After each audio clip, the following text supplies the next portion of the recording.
कोई पति जब अपने पत्नी के गले से मंगलसूत्र निकाल के फेंक दे, फिर भी वो पत्नी कुछ ना बोले, इसका मतलब जानते हैं आप? ऐसी स्थिति बनने के बाद भी वो पत्नी अपने पति का मान रखना नहीं भूल रही है। और पत्नी बनना शौक नहीं है हमारा ठाकुर साहब, धर्म है। और धर्म का मान ना यहाँ मन से पैदा होता है। क्यों अपने ही मान का खंडन करवाना चाहते हैं आप? शाबाश। जब ये मंगलसूत्र पहनाया था ना आपने, तो पूरी दुनिया के सामने पहनाया था, सबको साक्षी मानकर 7 फेरे और 7 वचन लिए थे आपने। अब ये गुस्सा दिखा के चुपके से पत्नी होने का अधिकार आप हमसे छीन लेंगे और हम मान लेंगे? आपको ऐसा ही लग रहा है? और आपके साथ 7 फेरे ही नहीं लिए हमने, आपके 2 बच्चों की माँ भी है हम। इस हवेली की बहू और उन 2 बच्चों की माँ होने के नाते इस हवेली और आप पर हमारा कानूनी और सामाजिक दोनों हक है। और हम उस हक से मिला धर्म हमेशा निभाते रहेंगे ठाकुर साहब। बहुत खूब, हाँ? बहुत खूब।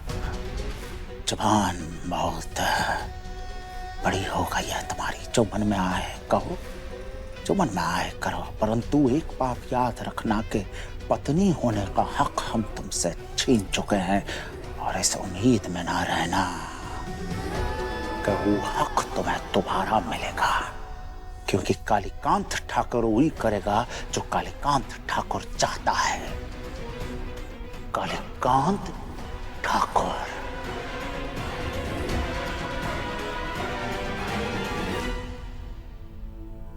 फिक्र मत कीजिए डैड, ये जो सरकार कहलाए जाने वाला इस मोक्षगढ़ के जंगल का राजा है ना, वो बहुत ही जल्द चेकमेट होने वाला है। वो इतना फिदा हो चुका है मुझ पे कि वो मुझे रानी बनाकर खुद प्यादा बन के हमारे पीछे पीछे घूमता रहेगा।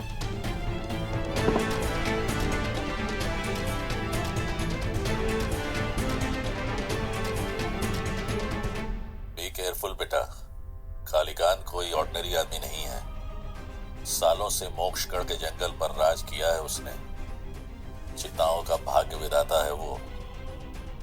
जल्दबाजी में कहीं इतने दिनों की मेहनत पे पानी ना फिर जाए। डोंट वरी डैड, आपकी बेटी भी कोई ऑर्डिनरी पर्सनालिटी नहीं है। अब मोक्षगढ़ के जंगल पे राज करने वाली है। और रही बात उन चित्ताओं की, तो उनके मन में उनके भाग्य विधाता की इज्जत ऑलरेडी बहुत कम है। आप देखिएगा वो दिन दूर नहीं है डैड, जब ये सारे चित्ता अपनी सरकार के विरुद्ध हो जाएंगे।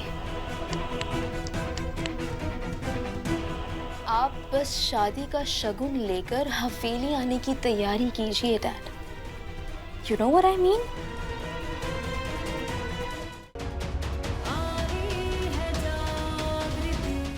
ZTV, आज लिखेंगे कल।